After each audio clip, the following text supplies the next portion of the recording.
I meet with agents all the time, and one of the most common questions that I hear is, how do I select a geographic farm? Hey guys, Aaron Lucas with Greenwood Homes Realty Careers, episode number 24, and we're gonna tackle that question today.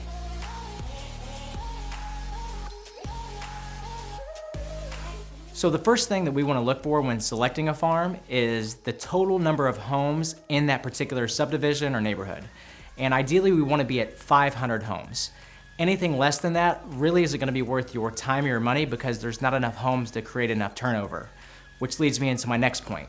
What's the amount of turnover that we should be looking for? And really we want about 6%. So if we're going back to our 500 home example for our farm, that means 30 homes should be selling in that neighborhood year over year. That's gonna create enough transactions to where you're getting enough revenue or enough potential sales coming in to make your investment worth it. And the last thing that we wanna look for is there an agent that's doing 10% or more market share in that subdivision? If there is, they're probably already farming that neighborhood, or maybe they've done it through open houses or another lead source, but those signs are gonna be all over the place, and we don't want to try to go into somewhere where there's already a dominant agent established. The next thing I want to talk about when selecting your farm is budget.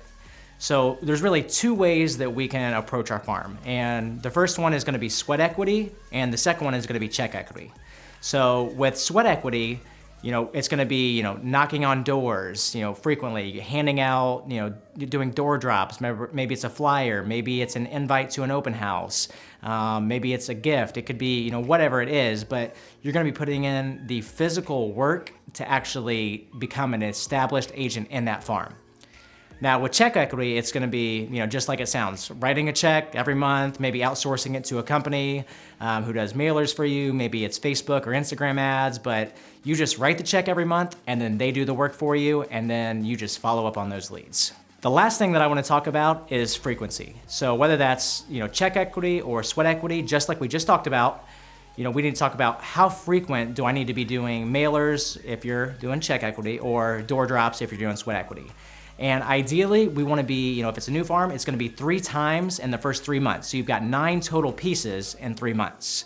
And then after that, we want to do twice a month until you decide either you don't want to be in this farm anymore or that, you've died and you're no longer in real estate or you've retired. Whatever it is, we want to make sure that we're consistent, like I said, bi-weekly after those first 3 months. That way people are constantly seeing us, constantly seeing us, constantly seeing us, so that when it's time to list their home, you're the person that they think of. So as I mentioned at the beginning of the video, I've coached agents on how to select this geographic farm, but not all of them are fresh on starting a new farm. Some of them have just failed at their farms and they haven't stuck with it long enough. And that's a huge, important piece to understand, is that geographic farming is a long-term play. That's why it's called geographic farming. We're gonna be in it for possibly 12 to 18 months before you're gonna see return if you're being consistent. Now, if you're being inconsistent, it may take longer or you may not get any return at all. So my hope for you is that you will do the math, study the numbers, where's the turnover, where's the total number of homes, and then select the right neighborhood for you based on those stats, and then most importantly, be consistent and stick to it. Remember guys, the goal of real estate is to get people to know you, like you, and trust you. And if you're not committed, you're interested. See you guys in the next episode.